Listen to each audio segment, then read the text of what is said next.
guys, and welcome back to Reading Club. Today I'm going to read you a new book. It's called Dirty Bertie. Worms.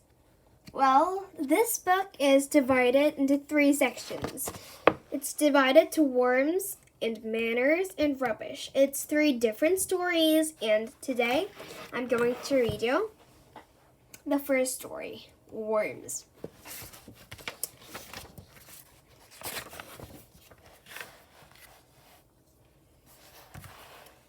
Chapter 1. It was Monday morning, and Bertie was eating his breakfast. "Bertie, don't do that," said his mom, looking up. "Do what?" says Bertie. "Let Wilfer lick your spoon. I saw you." "He's hungry," said Bertie. "I don't care," sighed Mom. "It's dirty, Bertie." Bertie inspected his spoon and gave it a lick. It looked clean enough to him.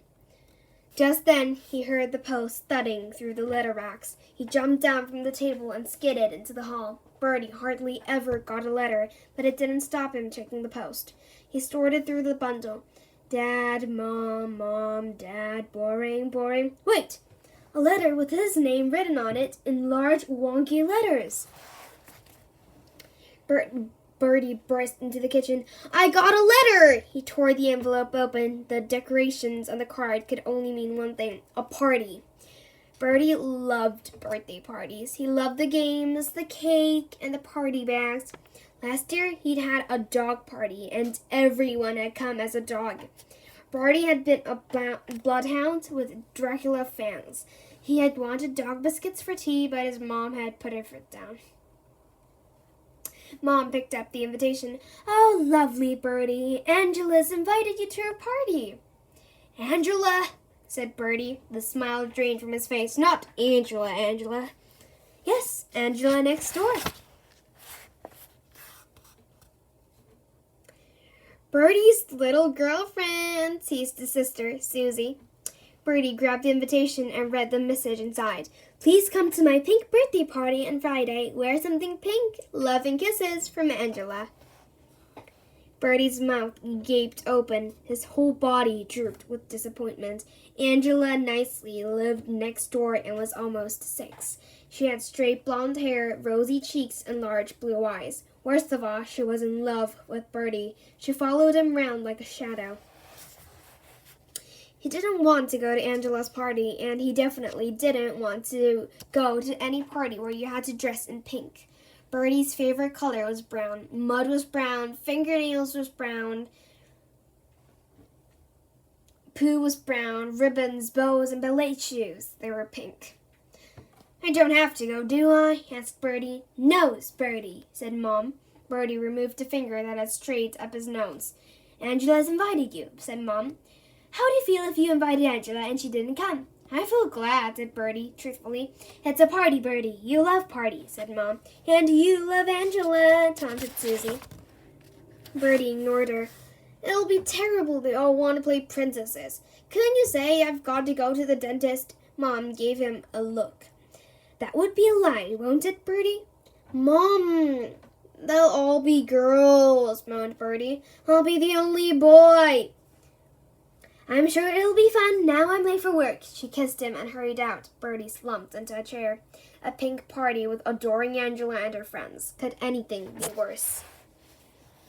Chapter 2. The next day, Bertie overheard Mrs. Nicely talking to his mum about the party. It was just as he feared. He was the only boy invited, along with 6 of Angela's friends. "Angela's so excited about Bertie coming," says Mrs. Nicely. "I think it's so sweet she's invited her little boyfriend." Bertie was nearly sick. Boyfriend? Yuck. He wasn't Angela's boyfriend. If his friends ever heard about the party, they'd make fun of him for weeks. He wasn't going, and that was final. If his mom won't think of an excuse, then he'd have to invent one himself.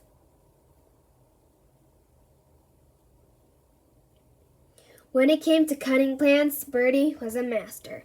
In his room, he searched under the bed for the shoebox where he kept his top-secret possessions. He pulled out a notebook and began to write a list. Brilliant excuses for not going to a party. 1. A crocodile bit my head off and I'm not talking to anyone. 2. I have got a rare disease called Partyits, which brings me out in terrible spots.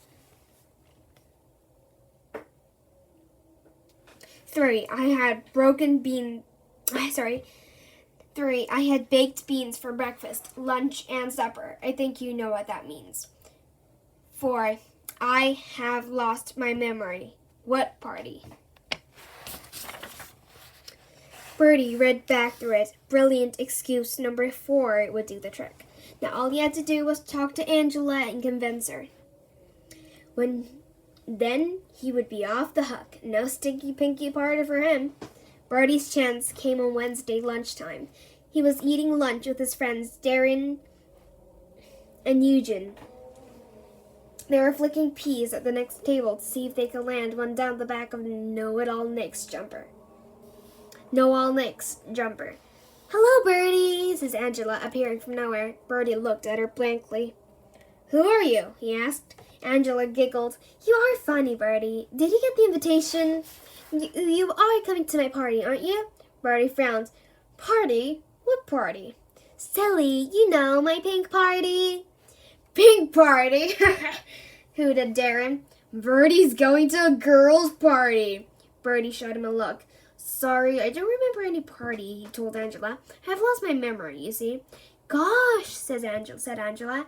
"How?" "That's just it. I can't remember. I must have got a bang on the head." "Oh, poor Bertie," cooed Angela. Eugene and Darren exchanged glances. "Poor Bertie," they mimicked. Angela put her hand on Bertie's. Bertie drew it away quickly. "Never mind," she said. "The party's at my house on Friday. We're having a bouncy castle." "Have a nice time," said Bertie, loading more peas onto his spoon. Angela stamped her foot. "You've got to come, Bertie. Laura and Maisie are coming. I told them you were my boyfriend." Eugene gurgled and slipped off his chair. Bertie stared hard at Angela as if she looked faintly familiar. "Sorry? What did you say your name was?" Angela gave a howl of rage and stormed off. Bertie heaved a sigh of relief. It had been a close call, but he thought he'd got away with it. Later that evening, Mrs. Nicely called to see his mom. Sensing trouble, Bertie hid in his room, but as soon as the front door closed, there was a shout from downstairs.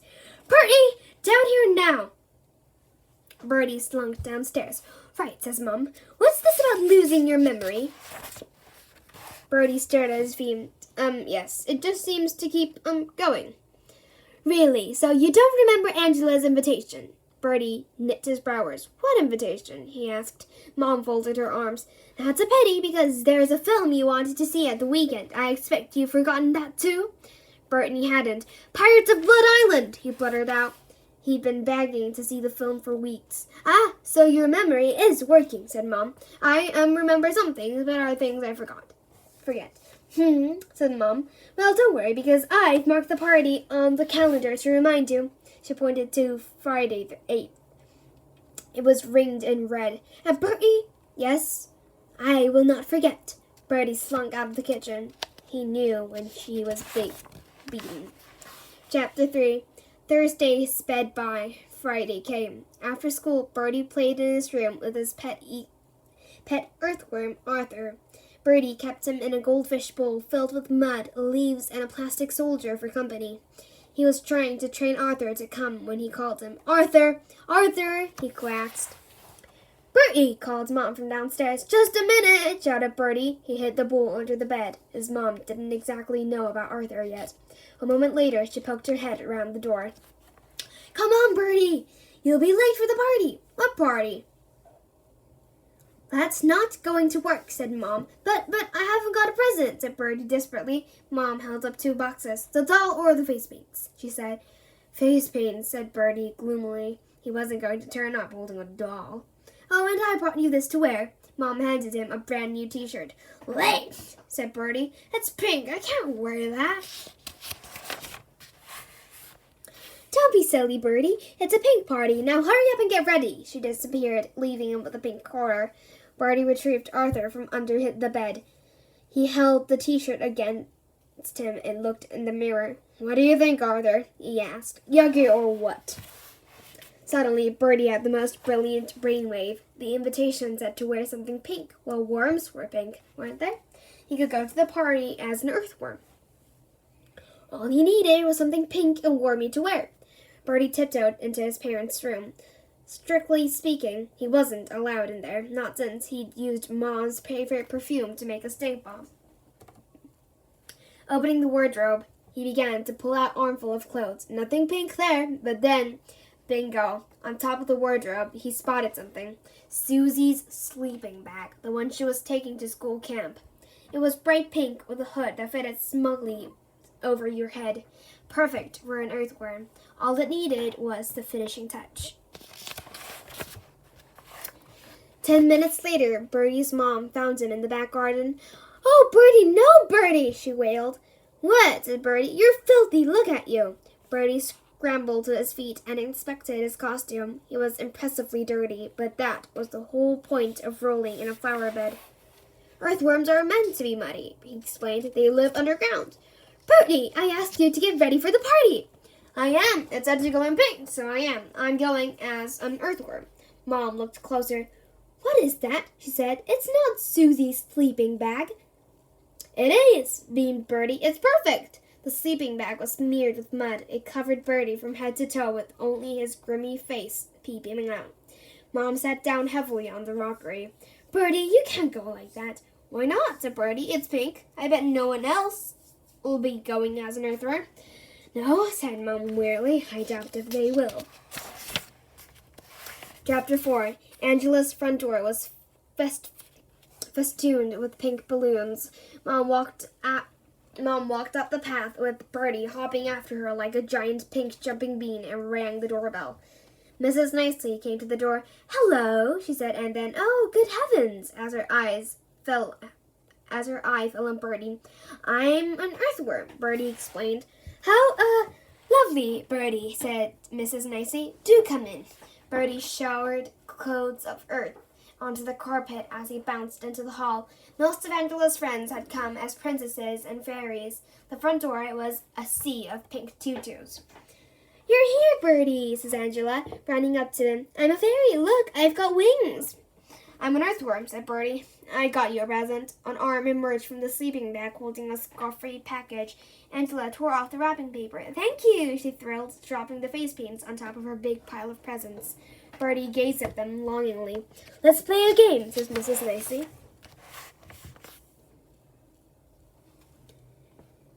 "Who wants to play musical statues?" Me, chorused the fairies and princesses.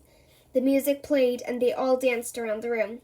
"Bertie isn't dancing," moaned Angela. "Yes, I am," said Bertie. "This is how earthworm dance." Bertie rolled over and over on the floor so that the dancing fairies had to jump over him. The music suddenly stopped.